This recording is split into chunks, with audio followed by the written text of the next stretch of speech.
Good morning, everybody. Just getting set up for really Classroom Live 2, but I see this is really the first one, and I'll be going over what we'll be doing today. We'll just wait a couple of minutes for people to sign on. If you have any questions, please throw them out there into the chat. And let me know if you can hear me, as I am paranoid that something's not going right to start.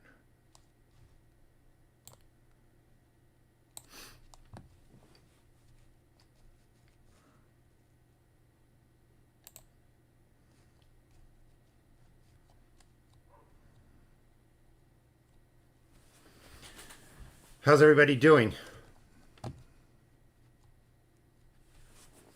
So I'm excited. It's December 10th. I've been working on the membership perks for a while. I appreciate everybody's help in kind of putting these together. So let's just start what a Classroom Live would be like from the beginning. Pause.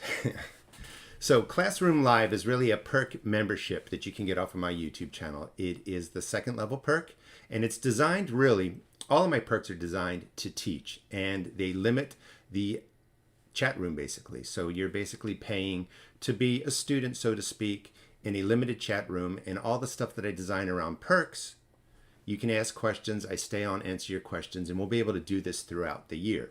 So the first tier perk, you can get a mentoring Q&A where I'm on about 3 times a month. I answer questions. In the second tier, you get this classroom. And the classroom right now is going to really focus on seed starting through January, February, and March. It'll take you through the whole season, different things going on. And as a live classroom, I'll have videos that I cut in. We'll be talking about topics and different subjects, but all appropriate to really what I'm doing in the garden here on the East Coast of Maryland. And then you can follow along and adjust accordingly. Now, the live classroom is a paid perk, and you get a membership seat really in a chat room. So I'll be focusing on all of you. But this is also going to be a public video, so people can see, you know, what's going on with my perks for a little bit, and maybe they sign on as members. The perks will always limit the classroom. I think that would be a great way for people to be able to talk with me, talk with each other, get questions answered in real time. So as the live classroom series goes on, if you're growing rosemary and stuff last week or from last month like we're doing, and you're having a problem with it now, come to class, we resolve your problem, etc. Also, if you're watching this in the recorded version, go to the video description. You'll see timestamps of when the different content is talked about. So let's get started with how I'm going to proceed with the live classrooms. And it's going to really be, do you guys have any questions from the previous class? And you might. We talked about putting beds to sleep for the winter. I'm going to talk maybe 10 minutes on that to get this started. And then the rest is really going to be on what do you need to start seeds indoors. And we're going to do an overview. So let me just ask that. Do you guys have any questions about putting your garden beds to rest? How do you set them up for the winter, etc.? I'm going to go over I'm going to go over a little bit of information on that, but let's see what you have question-wise. I am excited, yeah, for the class to get started. And I'll just look here for any questions that come up. So this is called winterizing, putting your beds to sleep. If you're in a garden zone where winters come, you can't grow, it's a great idea to set up your beds so that they kind of get rejuvenated, and then come spring you can, you know, amend them again, or you can just start planting. If you're in an area where you don't get freezing winters and you're growing all season long, you would still do something like this. So all I really wanted to address with winterizing is it doesn't have to be fancy. You can just clear out your 4x4 plot or raised bed, or your 4x8 raised bed, remove the weeds. You can throw down just leaves. You can put down cardboard before that and then leaves if you're, you know, have limited resources. Of course, if you have compost, 1 or 2 inches of compost across the whole bed, let it go. If you have the organic granular fertilizers like this, I got to switch camera here, hold on. Like this, in a 4-foot by 4-foot space, I take 3 or 4 large handfuls of the granular organic fertilizer, just sprinkle it down. You can let that go. Maybe you don't have anything to put on there, but you can put leaves, compost, grass clippings, whatever you want. The whole idea is that you're giving your beds what's available to you without spending a lot of money, and then you're just going to let them sit for 2 months, 3 months, 4 months, 5 months, depending on when your spring starts. Other things that you can do. Well, let's look at it this way. If you have the space and you have compost, you just put down 2 inches of compost, you walk away. Most of us don't have that. So leaves, grass, a layer of cardboard is fine. Some of the organic granular fertilizer that I showed you. If you buy bags of leaf grow, you could put that down. You're just getting the organic matter on there and then you're walking away. Once you put your materials down, don't worry about what they are exactly. It's just getting that organic matter on there. You could put a tarp over it. If you put a tarp over it, make sure there's holes. The tarp will keep the wind from blowing things away. It will keep things dark. It will keep things moist. And then sometimes you get more worm action. They digest the organic matter. You get more worm castings, and your bed's just getting set up and ready to go. That's the general principle behind kind of putting your beds to sleep. It does not have to be fancy. Come spring, if your stuff didn't break down or you have too much on there, just move it to the side, plant, and then move it back over as a mulch, and you're good to go. Any questions on that before we get started with really what this class is about today, seed starting? I'm going to check the chat log.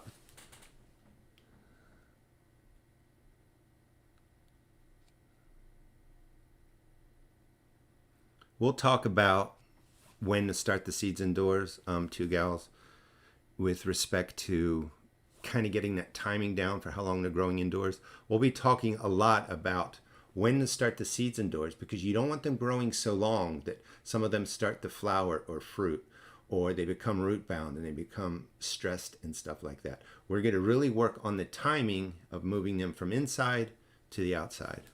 And it's going to vary. You can cut back. So I know that you, Stacy, are on the other coast. Your asparagus should be done now. I got a full season at getting charged up. Mine just browns out because the winter comes. So I've already cut mine back last month, but you can cut your asparagus back now. Environmental. I have 7 large raised beds in a huge fenced-in garden area. If I didn't have it fenced in, everything would be eaten. Okay. It is so true. I have that problem. I did out compost and leaves on the beds. You did add, just not enough. So it may be true. I mean, just get what you can to the beds now. You may not have enough. You're not going to harm your garden by not having enough. You're going to help it by adding what you have. So just add it in. Maybe you're able to collect more over the winter. We're going to add more in the spring. We'll be talking about that in the class. How do you wake up the beds? But it's not, you don't have, there's no perfection in gardening. So what you're really trying to do is get a couple inches of organic matter, scattered down organic granular fertilizer. I also like the alfalfa pellets, which you can buy as feed pellets from Tractor Supply Company. They're like $25 a bag now, 40 pounds. They're a great organic fertilizer. They have a natural growth hormone in there, and I kind of heavily just scatter them down. Animals don't come and eat them. I've never had a problem with that. Once you scatter it down, water them in, they kind of swell, break into these fine powder because they're ground up and pressed pellets, and that will work as organic matter added to your bed. You know, compost is best, but, you know, let's leave it at that. So let's get started with growing seeds indoors. And give me a minute here just to get things set up.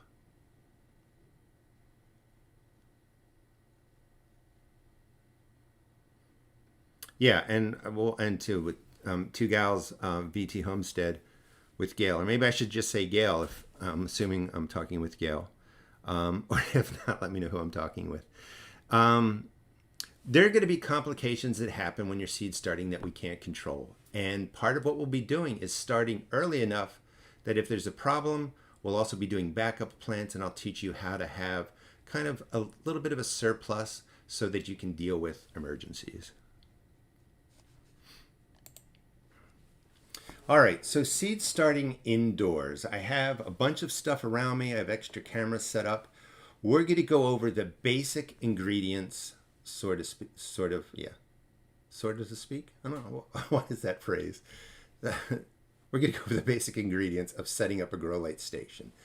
So you want to think about where you can set up grow lights, they're going to be out of the way. Unfortunately, very few plants can be grown on a southern window. I know it sounds great that if you have a window, it gets full sun, grow transplants. What happens is germinating seeds, when they're under grow lights or on a windowsill, they need intense light. They need like 14, 16 hours of intense light. We'll talk about that when I talk about lighting with the grow light station. So when they germinate, they are looking for the sun. If you have them on a windowsill, they're going to stretch and they're going to get leggy and they're just not going to be healthy. If you have them under grow lights and the grow lights are too high above them, they're going to get leggy. Once you have stocky, sturdy transplants and they've been growing for several weeks, you in theory actually can move them to a windowsill, and that sun will be enough to manage them, because it's that beginning couple week period after germination that they need all that maximum light from the grow lights. So a windowsill is something you use later on, but for successful seed starting, you do need grow lights. Now, you don't need to spend hundreds of dollars on those really high-end grow lights. I use basic white LED shop lights from Walmart, 4 feet long, 2 LED tubes in each of them. You just want to look for a lumens rating, brightness of 5,000 or higher, and a Kelvin rating, the color of daylight, 5,000 or higher also. That's to keep it simple. And then when I cut in the video of my grow light station, you can get some ideas of how you might want to set it up. Ultimately, you're saying to yourself right now in December, before we get into the seed starting in January, February, and March, and that's what the classrooms are going to be for those months, and we'll be doing flowers, herbs, fruits, vegetables, all that kind of stuff. You want to figure out how many plants you're going to grow. The number of plants that you want to grow dictates how big your grow light station setup will be. It will also dictate what size container you start your plants in. You can start them in the largest container that you want, but the bigger the container, the less room you have under your grow lights. I start a lot of plants. I start in smaller cells. I do some potting up, it works for me. We'll be talking about how do you set that up for your own personal garden so you're maximizing the space, you're not potting up more often than you need, etc. Any questions on that before I show this quick video? Let me check out the chat room here.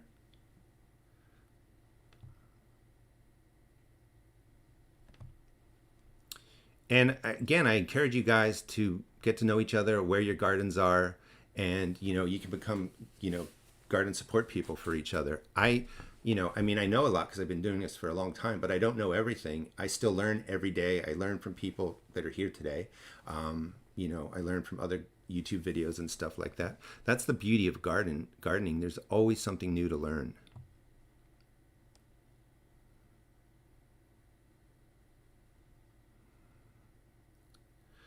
All right, so here's a question. Stacy, Urban Chicken Mama. How much does the temperature matter around the grow light stations? I have one station in my cold garage and one in the bedroom. That's a good question.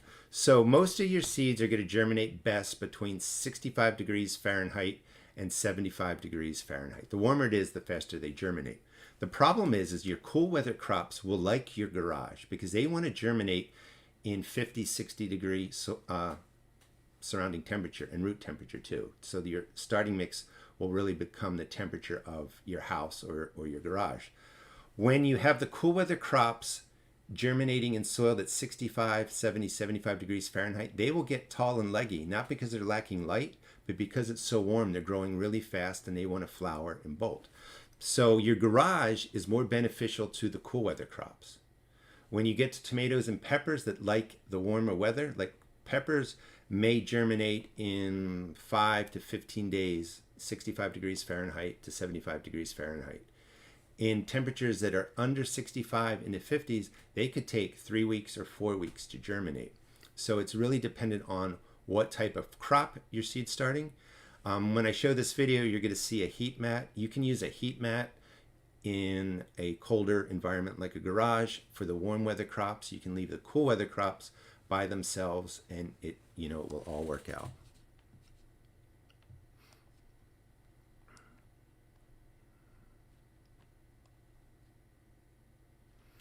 And Kaylee, you did notice the foil. I mentioned that briefly. The foil I use just to reflect light light back a little bit, but also to capture a little bit of the warmth, because sometimes a couple of degrees can make a difference, but it's not a must to have. And the foil I just put between the gaps of the lights. Like I'll have two lights like this and the foil goes in between, or I do a flap down the side. And I'll be showing that more, you know, as we go into more classrooms.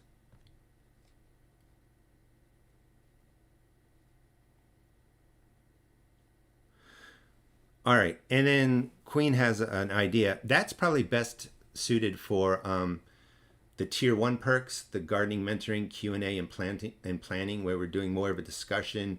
We're throwing out questions and dealing with problems, so that would be good. The classroom is going to stay pretty much focused on what the content is. All right, let me get to a video here. This is just the overview of what you need for a grow light station. I think it's a good place to start, so take a look at that. And if you have questions as that video is going on, please go ahead and just throw them into the chat room. Let me find it here. And then we're also going to be doing, so you know what's coming up, a quick video on what I use to make my seed starting mix. I'll show you how to make that because you can save a lot of money. And then we're going to talk about the cell sizes and the containers that you need really to get started growing indoors. This is my basic setup. So I do recommend getting a shelf. The shelf should be 4 feet long. That's going to be the same size as the white LED shop lights that you're going to be buying. I do recommend getting a bottle of hydrogen peroxide. We're going to use that in case fungus gnats do show up or there's problems. We'll make a drench and that helps manage the fungus gnats. The containers and such we'll be talking about. These are basic seed starting flats. The flat is the bottom. Inside the different size cells go. These are your standard 6. And you basically build your flat that way. And you can put in different size cells and different containers and grow. When you're setting up your grow lights, you're going to want them to be, generally speaking, about 2 inches, I think that's 5 centimeters from the surface of your soil. You want them on before your seeds germinate and break the surface. You want the lights on 14 hours, maybe 16 hours for that first week after the plants break the surface, because you want them to get a lot of light. You don't want them to get leggy and scrawny. You want them to be nice and stocky. Once they've been growing for about a week with the lights close to the soil, you could raise it a little bit if you want. You can turn the lights down, leave them on 12 to 14 hours instead of 14 to 16 hours. We'll be talking more about that as this classroom goes on. Those are the basic supplies with respect to where the seeds are going to grow.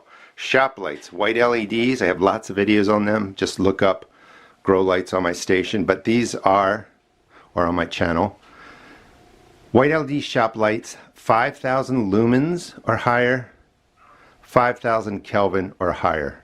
There's 2 strips under each light. These cost anywhere from $15 to $30 now. I get mine at Walmart, and I just set 2 up like this. The whole trick is, it's a real pain to raise and lower the lights. So what you want to do, like I have one level here for seed starts, and the lights are pretty close. As I get down further, I have the lights up higher, but what I'll do is I'll put something under the tray, raise them closer to the light, and then I'll remove it after the plants are growing. That just saves you time. And one of the things that I sort of want to teach is, how can you save time? Watering is always going to be from the bottom. We fill the bottom of the tray, we let the water wick up. Trying to water on top is just, it's messy, takes a lot of time, can splash fungus around. It's just problematic. This is the general setup. You don't have to put foil on top, that's just to reflect some light back. Do those kind of things, keep the heat in maybe. And you can see my setup. And we're in December here. These are all plants that are really being grown for video, so it's a little bit early to be seed starting. But just think about something, you know, along this line. You'll also need a power strip. You're going to have a lot of cords. You're going to want a heat mat. Let me come around here. Any heat mat. If you go to my Amazon store, you can find examples of just about everything I'm showing you here. A single heat mat. That brings the temperature up underneath the containers, and you can see this one has not been watered. I'm actually just letting it die out. The heat mat goes under the cell, and it warms the root system. Warmer roots, warmer soil, faster germination, faster growth. And a trick that somebody told me is if you're using a wire rack, put down a piece of cardboard like I did here, and then put your heat mat on top of there. And that keeps the cold steel, cold metal, from pulling the heat away from your plants. And then you're also going to want a timer. I'll show you that, I think, during the classroom. That helps you get set up. You set everything to a timer. You make sure you're watering regularly. You got your lights set up, and you don't sit back and coast. You got to stay up on top. But this setup makes it so much easier for managing light, water, heat. All right, so that is my grow light station that I've been using pretty much for the last 4 years. I grow hundreds of plants under that. My system is set up a little bit that I'm moving stuff from under there to windows, to cold frames, and then out into the garden. But you don't need something that big. You can just start with 1 tier, 2 lights. You can fit under that, I think 3 or 4 flats, 50, 60 plants. So you can really grow a lot. This may seem expensive to get started, but you know that if you go to Home Depot, Lowe's, etc., it can be expensive to buy plants. So very quickly you save money by growing your own transplants. And then all the materials, the flats, they are plastic, but you can reuse them for years and years and years. All right, let me see if there's any questions real quick.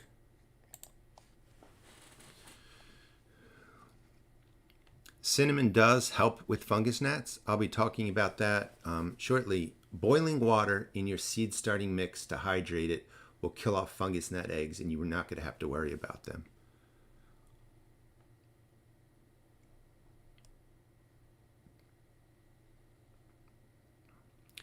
Kim asked, do you use heat mats just until germination or keep it going? So I use the heat mat for germination, and then about a week after germination. That first week after germination, I keep my pepper plant roots warm with the heat mat. They're getting the maximum amount of light, and then after that I take them off the heat mat. And if I miss your question, please ask again. Sometimes when things are rolling through, I do miss them.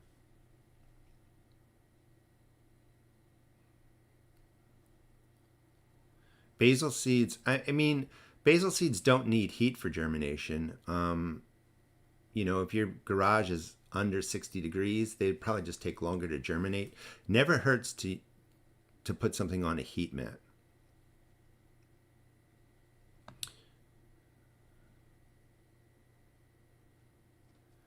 All right. Cardboard idea works really well. I learned that from somebody in a chat once that just told me, or left a comment, to put a piece of cardboard under your heat mat, and it's much more effective. All right. So that is the basic setup. And what I'm asking you guys to do now, getting ready, and I just saw somebody's not seed starting till January or February. I don't really start till January either. Everything that you saw is really for this series and other YouTube videos that I do. I need the prop plants. So start thinking about what you want to grow. The first things that I grow are really herbs and flowers. They can stay indoors in containers 8 weeks, 12 weeks, even 16 weeks. A lot of your herbs are pretty much indestructible. The perennial herbs, chive, oregano, thyme, even lavender and rosemary, because they grow so slowly, you want to start them a good 12 weeks before they go outside. I'll show you some examples of that. That is the basic setup. You can decide how many tiers you want, how many lights you need. Let me show you a little bit about a close-up on the containers and stuff like that. The biggest question, well, one of the regular questions I get is, do I need to pot up? And you don't have to pot up. You don't, just because I'm starting in really small cells and you see me pot up over time. I do that because I'm growing a lot of plants and I'm moving them around. If you are growing 6 tomato plants, start them in these larger containers that I'm going to show you. All right. And again, throw questions out into the chat room. I'm going to switch to the demonstration camera. So this is, well, let's do it this way. That was a foil baking tray. This is a basic seed flat. It holds the 6 cells, the bigger cells, any container. You want something like this. Again, I sell all these at my seed shop. You can also find them in stores and stuff like that. We're going to always bottom water. So you want a flat that doesn't have holes. We put in water to about a 1/4 inch of the way. The plants that are in here absorb it from the bottom. It's a quick, effective way for watering. And you're not splashing fungus and problems around by trying to water the top of your plants. The next flat, and I use these more for outdoors because it rains sometimes, these have holes in it. So obviously you could not water indoors in here or you're going to get water everywhere. So what you do is you get a flat and then you put this on the inside. And these can be inside or outside. Whoops, just knocked the tray around. These could be inside or outside, but I use this mostly for outside when I'm starting plants outdoors, or I've potted them up and I've moved them outside. So that when it rains and this flat gets filled up, I can just pick this up, the water drains out, I dump the water out, and I put this back in. These are things that will save you time. You really don't want to be removing every single plant, dumping out rainwater, dumping out excess water. Using this flat with the holes in it makes a difference.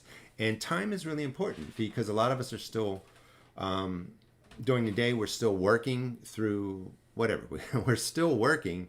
We don't have a lot of time. And when we get home, you want to be able to take care of these plants as quickly as possible and be really effective. Now, if you don't want to buy the plastic flats or anything like that, these are just foil baking trays that you can get at a dollar store, and they work just as well. You can just put your containers in here. All right, let me check real quick for questions, make sure things are going okay here. Any questions with respect to that?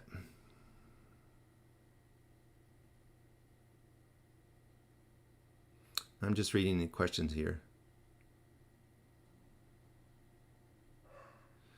Queen, you ask a good question. In order to grow winter crops, broccoli, beets, etc., the cool weather plants, do I start seeds in September? So I'm in Maryland. I start my cool weather crops end of July, get the transplants. I like getting the transplants in sometime in the middle of August. Things are still hot. The soil is still hot. They grow. The cool weather rolls in. So a little bit of it depends on timing. If you're in an area where you don't get freezing winters, I get the freezing winters roll in. So I have to get my plants growing quickly with the heat of the end of the year, the summer, and then they need to form the heads of broccoli before the freeze comes in. So it really depends a little bit on where you're at. If you're in California, September's probably a good time. It cools down, you're not getting really harsh freezes, and then you could go ahead and, plant your plants that way.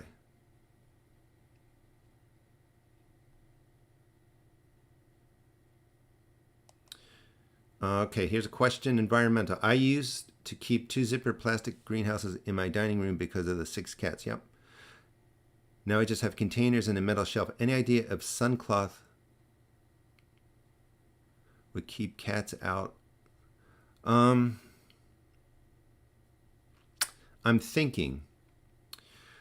So that I would probably answer with the first week or 2 after germination. The plants just need tons of light. So I would go with whatever setup is going to get maximum light to your plants. After that 2 weeks from germination, the shade cloth is going to cut light back drastically and it could impact growth, but the plants that are bigger will have less of a dependency on more intense light. I know it might not be the best answer, but first 2 weeks, I would give them as much light as they can get. And then after that, maybe try the shade cloth. That's a lot of cats, and they can be wonderful, and they can be curious and destructive too. All right.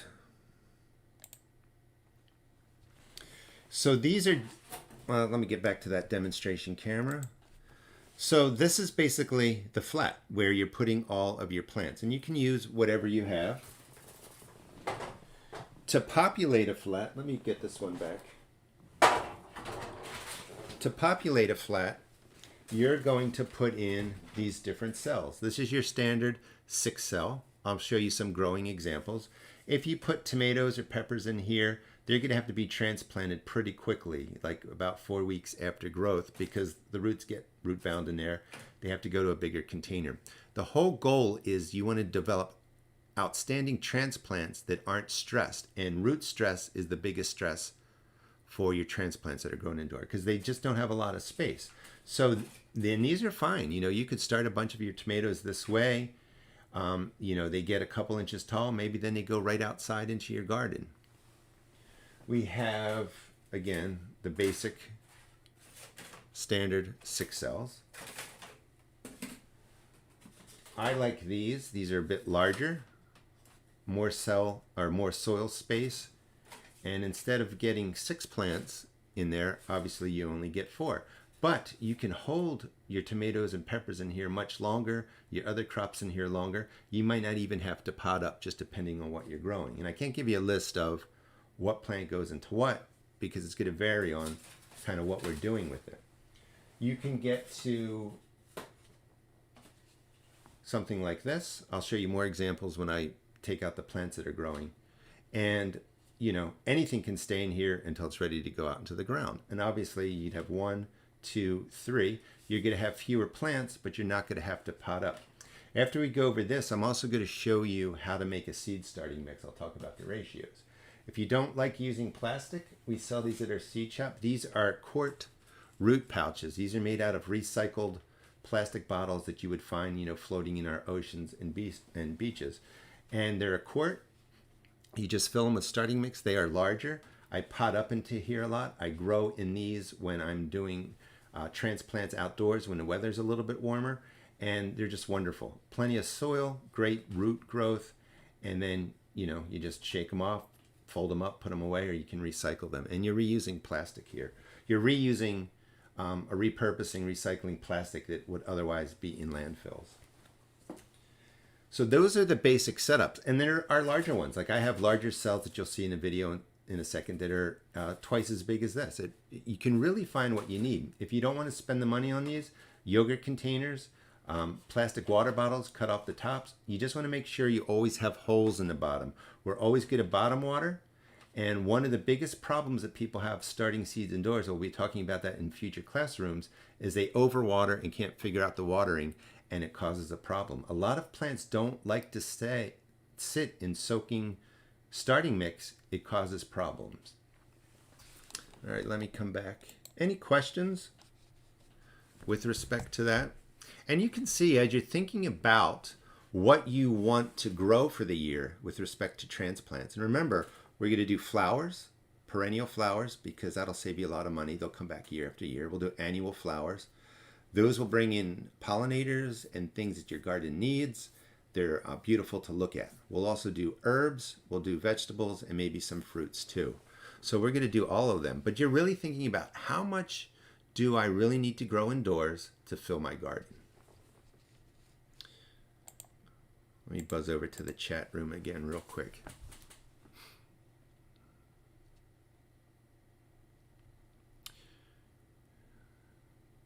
Jennifer, good question. So I tried using cells made from compost or biodegradable material. They aren't the best. Some of them will grow lots of mold and fungus on the outside. They tend to wick the water away from the starting mix and can cause problems with your roots of your plants. You have to water more often. I find they don't really biodegrade quickly or nicely, and they can strain the roots when you plant out into the garden and you don't break open the compostable seed starting cells. They confine the roots, so they aren't the best. I also have a belief too, like I think we have a responsibility to reduce our footprint across all stuff that can't be reused. But using the plastics, it helps me grow my plants. Then I keep them and I reuse them for years. There's no new energy cost going into them. With the biodegradable stuff, there still is a transport and energy cost. So it's really based on, for me, how effective is the cell for me to grow my transplants, and how can I reduce the impact to the environment by reusing things over and over again. So they will work. You just have to make sure you keep the watering up on them. You're going to see fungus and molds on them. Don't over worry about that. But when you put them out into the garden, you really have to peel them open to make sure the roots get out and grow. All right, to Gail, do seeds start more easily in smaller cells than larger containers? Not indoors. Um, the smaller cells tend to warm more quickly to the temperature of your house or your garage, but not really.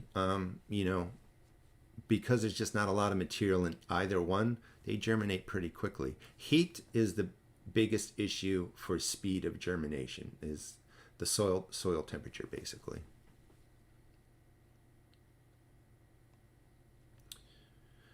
All right.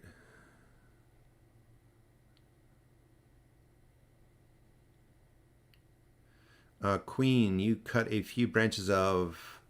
So you did clones. You cut some branches off your indeterminate tomatoes. As long. So you want them to have a good root system, and then I would plant them into a small container, let them establish, and then put them out into your garden. You want the roots, like the white roots that are coming off the plant, to be at least an inch or two. I mean, you really want them to be established. If you put them in a container, you don't need quite as big as a root system, and you kind of let them grow. And then when you see those roots reaching out to the outer edges of your container soil, they're perfect to go right into your garden.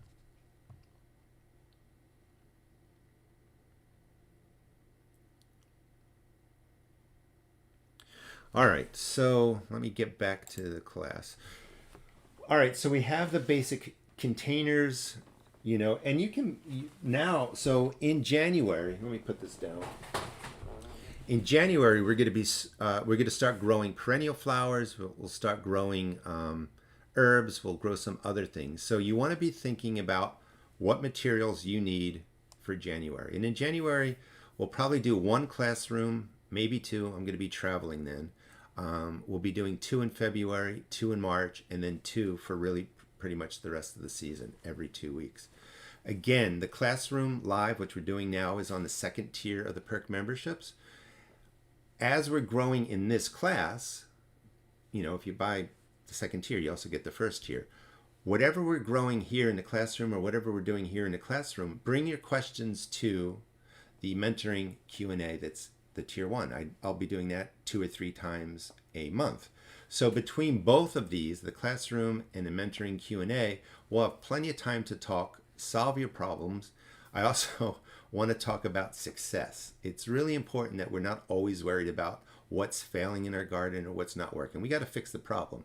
But I want us to be able to celebrate what is successful. I think that is just as important. All right, let me see what I want to show next. Let's talk about making the seed starting mix. No, you know what? Since we just talked about the cells, let's do the cell size here.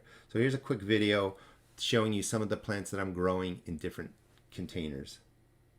And these are all under the grow lights. So container size does matter with respect to whether or not you want to keep potting up. And the reason that you may want to start in smaller cells, that's a smaller cell right there, that's a larger cell. The reason you may want to start in smaller cells is because you're seed starting a lot of plants indoors, and the smaller cells take up less room. And then as the environment changes outside, sometimes those plants in the smaller cells can be potted up and moved outside. So the container size really depends on how many plants you're growing and how quickly you can move these to another location besides them being under your grow lights. We'll talk more about that. But essentially, over the years, this is your standard 6 cell. I use this a lot for herbs because they grow more slowly. I let them form in there and then I pot them up. They get potted up and then they go outside. So I don't need really big cells for these. If you're growing tomatoes and peppers, the more space you have, and you can see how much larger these are. I sell all these again at my seed shop. I don't have to pot this up. I can put the peppers in here. They can stay in here about 8 weeks or 10 weeks. They do really well. The roots don't get bound. There's no need to pot them up. If I'm growing maybe 100 peppers in here, I'm going to have a different strategy, or I'm going to need a whole lot more grow lights to kind of manage that. You can start in even the bigger cells if you're just doing a few plants. It really doesn't matter. The whole goal again is how long are you growing them under the lights, how much space do you have under the lights, and how many plants do you want to grow. Here's another example of tomatoes. or I showed you that one, I think. And then the plants in here have actually been growing. These are for a upcoming video.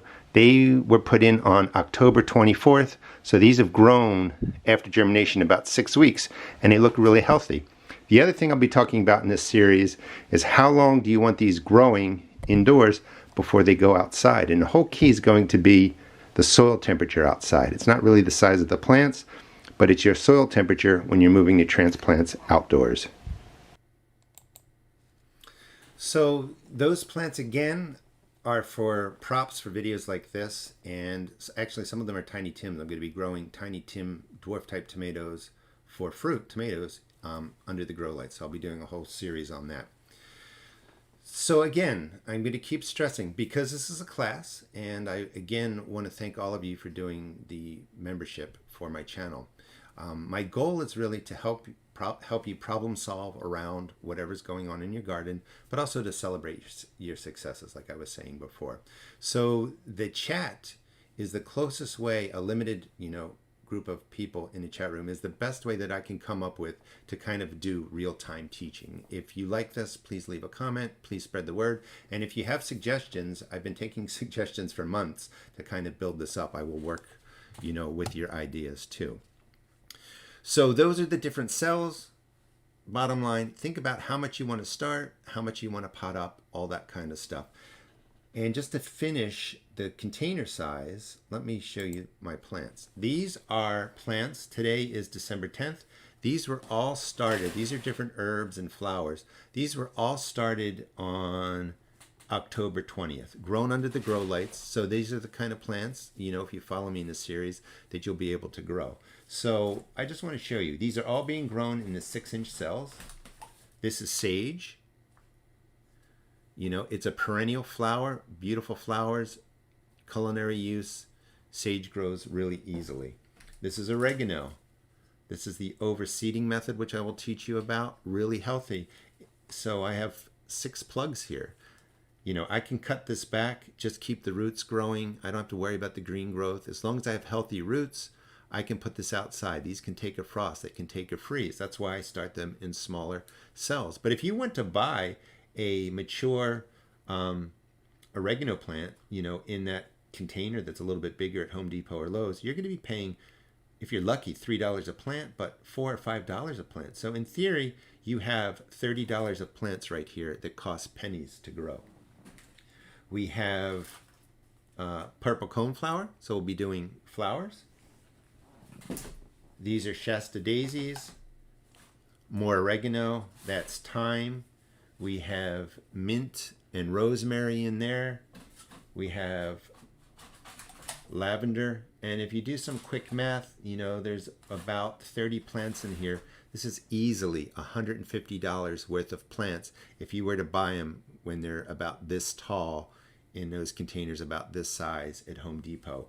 These will catch up and grow just as well as those, and all of this material here, maybe $25, including buying the flats, the cells, and even the seeds.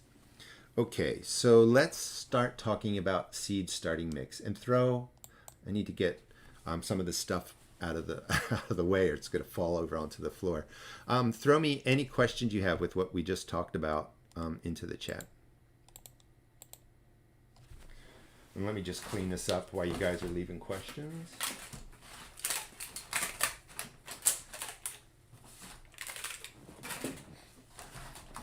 The herbs smell wonderful too. And this is great. I'm going to be doing some videos on health and wellness, mental health, gardening, the benefits, just the sort of aromatherapy from smelling those plants and growing them really brings joy, peace of mind. So I'll be talking more about that too in future videos. All right, let's see.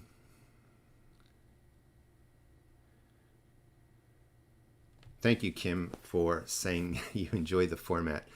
This is what I love doing. I love teaching, and I'm trying to figure out the technology to make it work.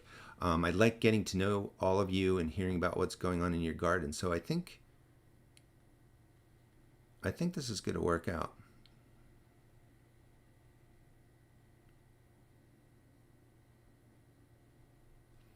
Yeah, the gardens, like I am for, just to be clear, local nurseries, local mom and pop places, if they're charging $2, $3, $4 a plant, quality plant, great. I just don't like the big box stores charging ridiculous amounts for plants that one shouldn't be transplants. Sometimes I see like this. I'm gonna get on my soapbox. A little container, maybe. Let me switch here so I can see. A little container, maybe this round or just like a coffee cup filled with radish seeds packed next to each other, and they're selling it for $5. You don't grow radishes that way. I appreciate, in a pot, 8-inch tomato, maybe you want to pay $5. Sure, it's worth it. But it's the other problems with other plants that I have issue with these big box stores. All right, I'm off my soapbox. All right.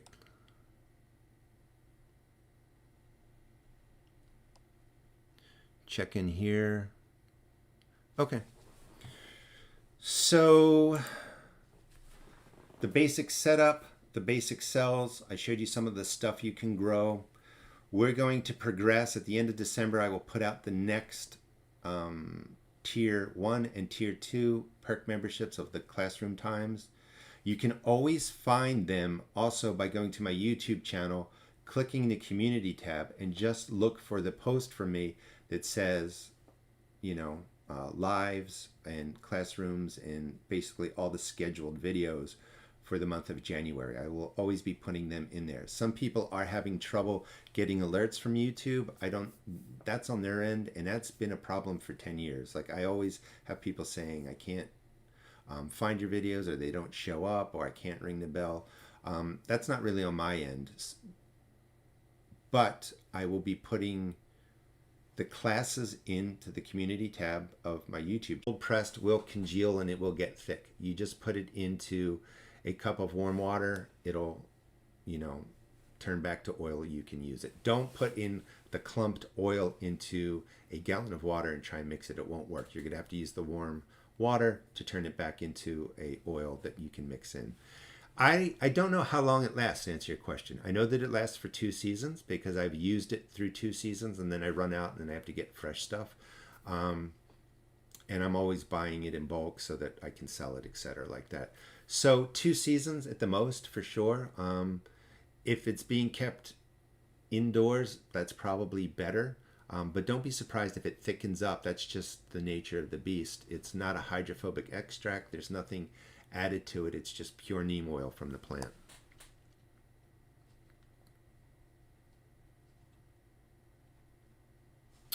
Okay, so seed starting mix. I have that around here. And then I'm going to tell you what I amend my seed starting mix with. So first of all, seed starting mix, in my opinion, should be sterile. No life. 0 life, no life, nothing. I just want to be clear. Because you are just growing for up to 12 weeks in a sterile starting mix. We're going to be giving them water-soluble fertilizers, organic fertilizers, or chemical fertilizers. Indoors, it doesn't matter what you're using. You just want to give them enough to grow and be healthy.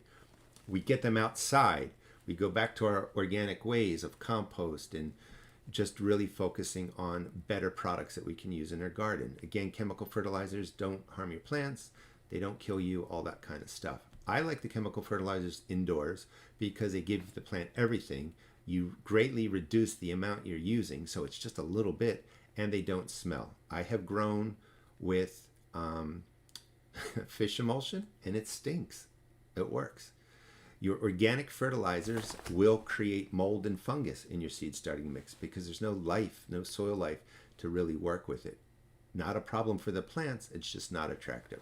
So you can buy your basic seed starting mix. This is Jiffy Mix. I am not affiliated with them, but they are fine. It looks like that. It's peat moss, vermiculite, and a little bit of perlite, I think, mixed in there.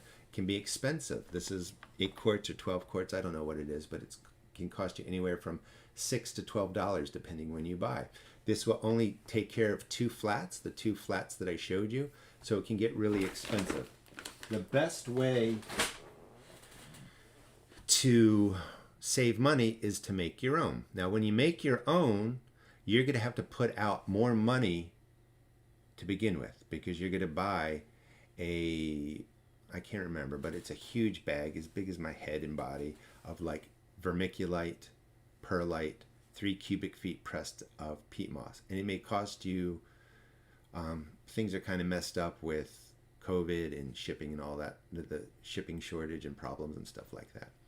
But it could cost you $80 to buy all that stuff. However, that $80 will create seed starting mix for you for really at least 2 years if you're doing a lot like me, 3 or 4 years if you're doing a lot less than me, and it really saves you a ton of money. So it just depends on what you want to do.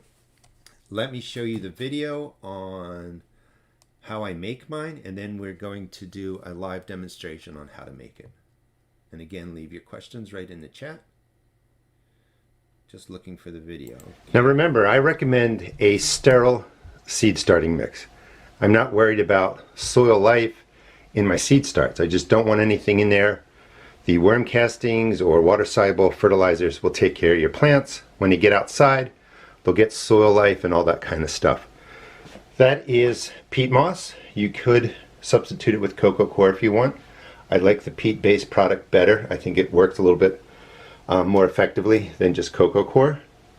I keep it in a bin, and by keeping it in there, a year later it's going to be, well, it's dry, but it's going to have a year of drying, which will kill off any potential fungus gnat eggs. So I don't worry about, getting fungus gnat eggs if I don't use boiling water in my seed starting mix that are going to hatch and cause problems. So it's peat moss, 3 cubic foot bale. I stick it in a tote. I make my own ratio: 6 parts peat moss to 1 or 2 parts fine vermiculite. This is called grade 1, and I actually get this at a packaging company. I think it's called Uline, uline.com, and I just get their grade 1 vermiculite. You do have to pay up front, but you're getting a huge bag, and this is probably year 3. I still have it, so you save money that way. I do have coarser vermiculite right there, perlite on the bottom. Sometimes in my ratio of 6 parts peat moss, 1 or 2 parts vermiculite, I will throw in 1 part perlite or 1 part more coarse vermiculite. There's a lot of ways that you can do it, but this was just the general way to make a really good seed starting mix. It's sterile, there's no soil life in there, and then we'll be talking about what I add into it to give the plants the fertilizer while they're growing, indoors under the grow lights. Okay, so that is, I have my grow light station and I have my potting mix station. I make seed starting mix with everything that you saw there, and I make the potting mix. So if I'm making a potting mix, that's when I throw in the coarser vermiculite, or I throw in the perlite. If you have questions about that, throw them into the chat again. I'm going to do a live demonstration here in a second. The biggest thing with growing indoors is you do not want to bring nature in. You don't want to bring in soil life. When you bring in soil life, yes, there's good stuff in there, but there's more bad stuff in there under the lights in a house. What do I mean by that? It's not really nature inside your house. It's kind of an artificial environment of the perfect warmth, perfect lighting, perfect moisture for all soil life, good and bad, to thrive in there. And usually the bad stuff goes crazy. There's no nature from the outdoors to really take care of it. There's not a balanced ecosystem. That's a long-winded way to say you're going to have problems. You're going to have fungus and molds. You're going to have pests, possibly diseases. You want, in my opinion, a sterile starting mix. Everything that you saw in that video has been sitting there for over a year. The peat moss is completely dry. I don't worry about eggs being in there because a year of no moisture, they're dead.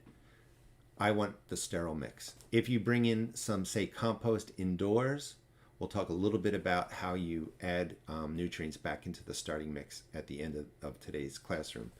If you bring in compost from the outdoors, that's wonderful stuff for the outdoors, but if you're bringing it in, you have a chance of bringing in insects and problems, aphids, fungus gnats, all kinds of different things.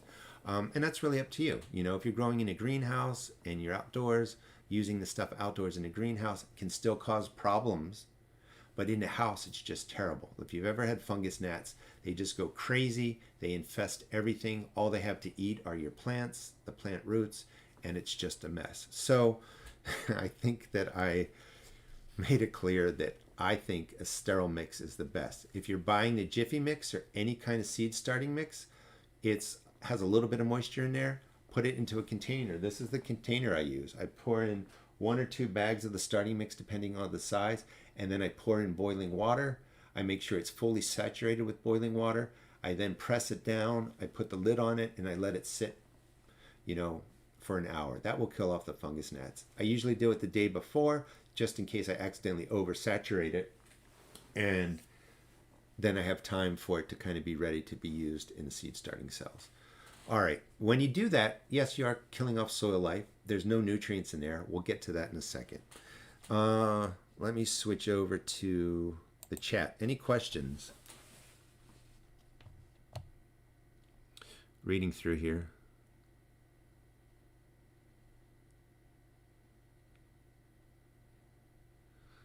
All right. So I'm going to be adding worm castings to this. I am affiliated with Vermistera. You can check out the video description, or if you go to my seed shop, therustedgarden.com, in the right corner you see everybody I'm affiliated with, and you can use the code there for Vermistera and save yourself 10%. I like their product. It's actually sifted. It's worm castings. It's not a lot of filler stuff. I've never had any problems with insects. It works really well. Yeah, worm castings are great. They don't have an odor. They're perfect for indoors. Fish emulsion will smell. All right. Just buzzing through these questions. I don't want to leave anyone behind here.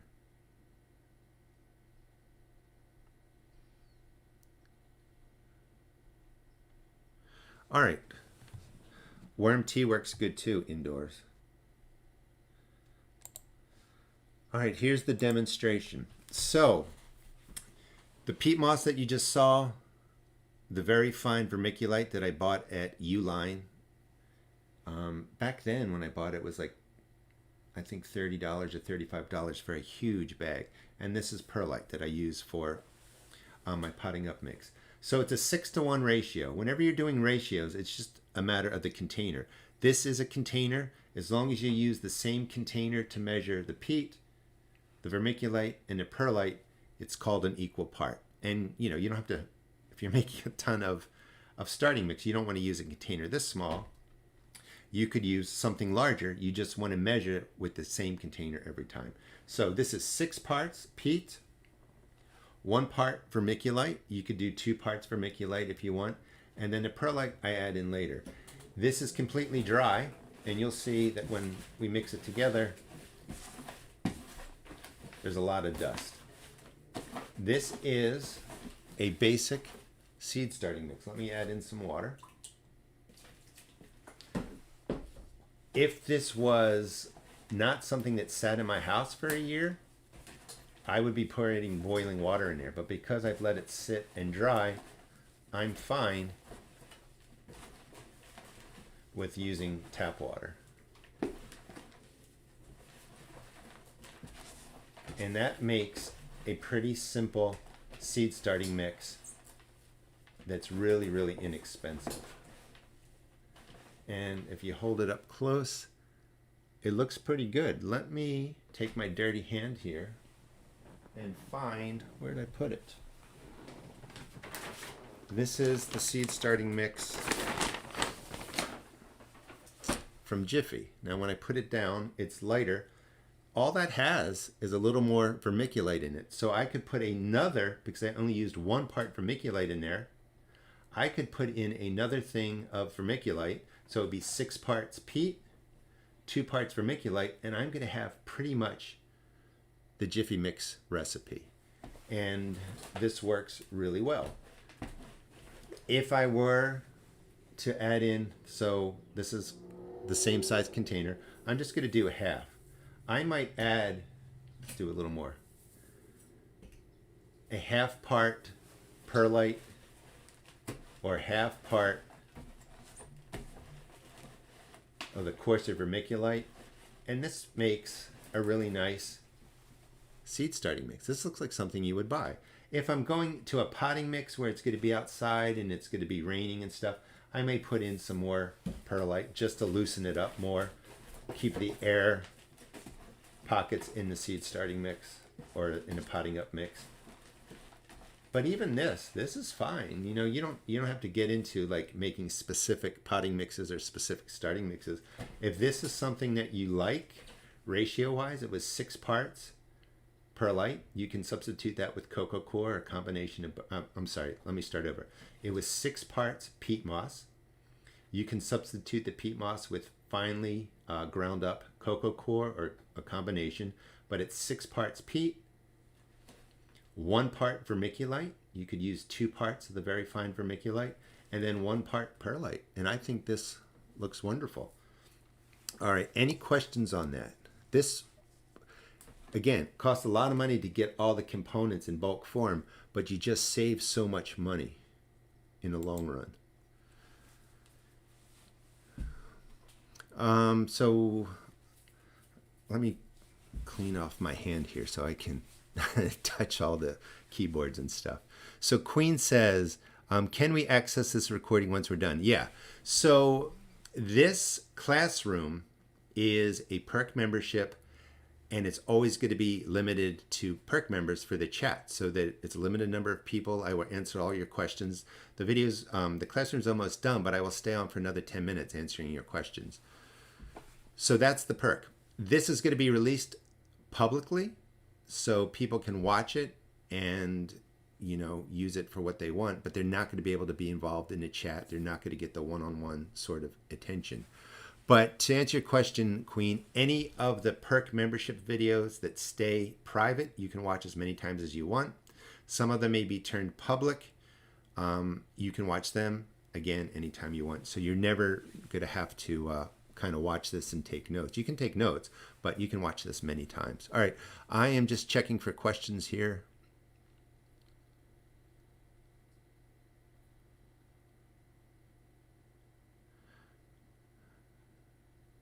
Yeah, so when I make this, that's a small container. Like I use a huge tote sometimes, and I'll just make a huge tote worth of seed starting mix, and it's good to go.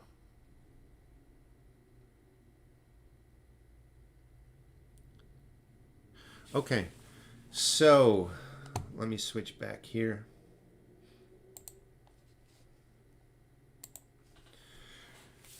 So that is the easiest way to make your seed starting mix. So we got the seed starting mix needed for growing indoors. We have the basic flats and cells needed for growing indoors. We have the light system, the I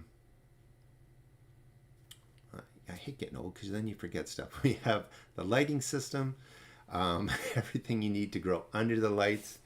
One big time saver I want to show you, that this is a timer. I highly recommend getting a timer so that you can just plug in your power strip. The power strip holds all of your cords for your lights. You set this for 14 to 16 hours on. You always want these on 14 to 16 hours when your plants are first germinating and growing for that first 2 weeks. This makes life so much easier. The other thing I just want to add is those LED white shop lights, or the basic white LEDs. You can buy more expensive systems. You know, they work better actually, but these are effective. Those white LED lights, just one shop light, only uses $8 worth of energy, or $8, yeah, $8 worth of energy. So you're only paying $8 a year to run that light 8 hours on for an entire year. So it's not as expensive as you might think. Now, if you have, like I have, you have, what do I have on it? 2, 4, 6, 8, maybe 8 lights. Yeah, that's $40 a year, maybe a little bit more. But again, the cost really gets kind of spread out across how much money you're saving by not having to buy transplants. The other thing that we'll probably be talking about in some capacity is growing extra plants to sell at a plant sale and make yourself a little bit extra cash. All right, leave me any questions that you have. And then finally, what do you do to get our nutrients back in there? This is the Vermistera worm castings. It's really good stuff. It is sifted, just all the goodness of worm castings. So over here, if I fill this bucket up to about here with seed starting mix, I will put in, this is a cup, I will put in probably 2 scoops of the worm castings in here after it cools down, mix it all the way through, and that makes a great base for me to start my seeds in. Seeds will germinate, they'll grow off the seed coat first, then you're getting the goodness of the worm castings, and then as they get to a certain size, which we'll be talking about in a future class, we will give them water-soluble fertilizer, and you can pick whatever water-soluble fertilizer you want to use. We're just going to use a little bit of it, though. You don't want to over-concentrate N, P, and K in the cells. So going back to the demonstration camera, in something like this, about a handful of worm castings scattered around. You can use a little more. I'm going to use just a little bit more. And then I would mix it through. I would pot up in this. I would start seeds in this. You know, it's just really great stuff that's sterile, that has worm castings in it. The plants are going to love it, and it's going to help you be successful. And that's kind of, you know, I do a lot of videos on this, and the classroom is going to give me an opportunity to really show you exactly how I do things, and then you can ask me questions. And this is more really literally growing as I grow. So seed starting will start seriously in January. We'll have at least 1 classroom. Do you have any questions with all this? It is, and these classrooms are probably going to go about an hour. I think we're at 12:37 because I wanted to throw a little information out there about the closing out your beds for the season. But they're going to go about an hour. I will go longer if we need to. And then I'll hang around, you know, for 5 minutes or 10 minutes, depending on how many questions are left. So any questions? And if you don't have questions on this, you can throw out a question about something else. But I think this will be great. So January, we'll really get rolling with the seed starting and with the classrooms. The classrooms, again, are going to focus on starting flowers, herbs, vegetables, all that kind of stuff, probably for January, February, March. Coming into March, we'll start waking up the beds. We'll get plants out there. And the classroom live will be me talking like this, but will also be short videos like a classroom so that you can see actually what I'm doing out in the garden.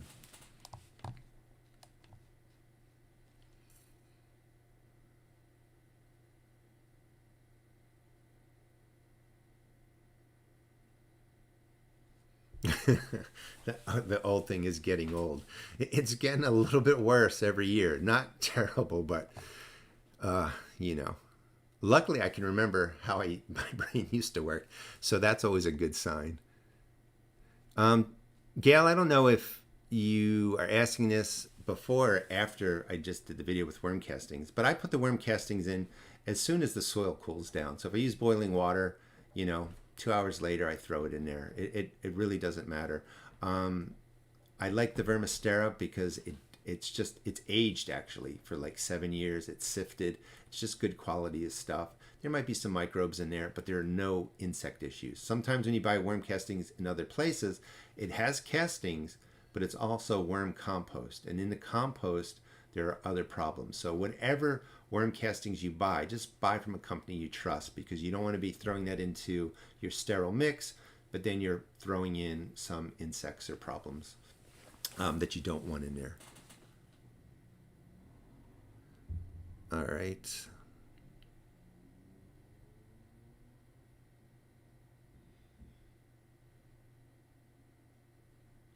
Yeah, and Jolene, I love teaching. So I know that even though I'm repeating stuff, there are new people, there are new questions, there are new gardeners. Part of my goal is to spread gardening really across the globe. I'm going to be doing just sort of as a behind the scenes thing. We'll might as well throw it into here. I'm going to be working on a video series to help neighbors grow gardens in spaces that aren't traditionally gardening spaces, and I think that's going to be a lot of fun.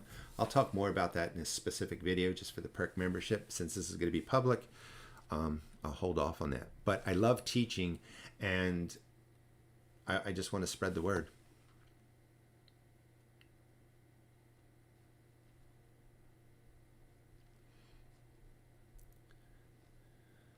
Say hello to the Rios family. And again, you know, going back to that, if you missed the video, they're always going to be available for you guys to rewatch whenever you want.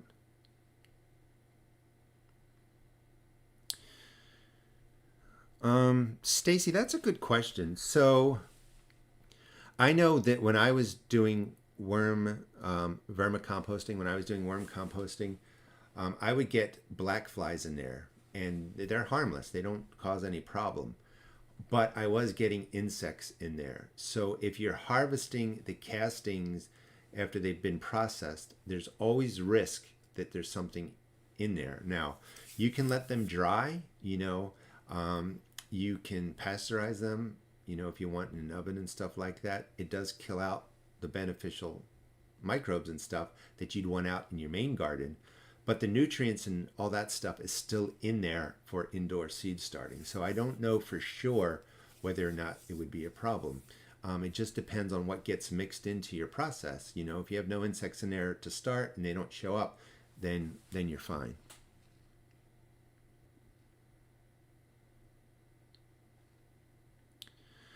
So, and then Gail, I'll be talking more about soil health. I mean, it's interesting.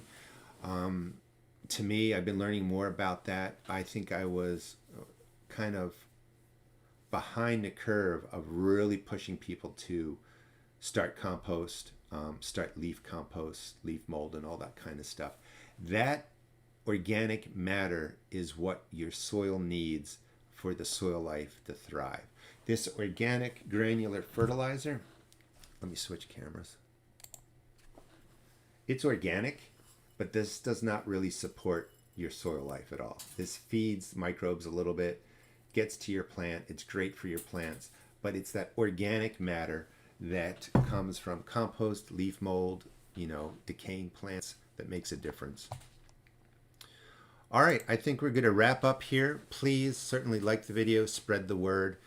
Again, the perk memberships are geared to teach in this classroom setting, in a Q&A setting with some other things thrown in there.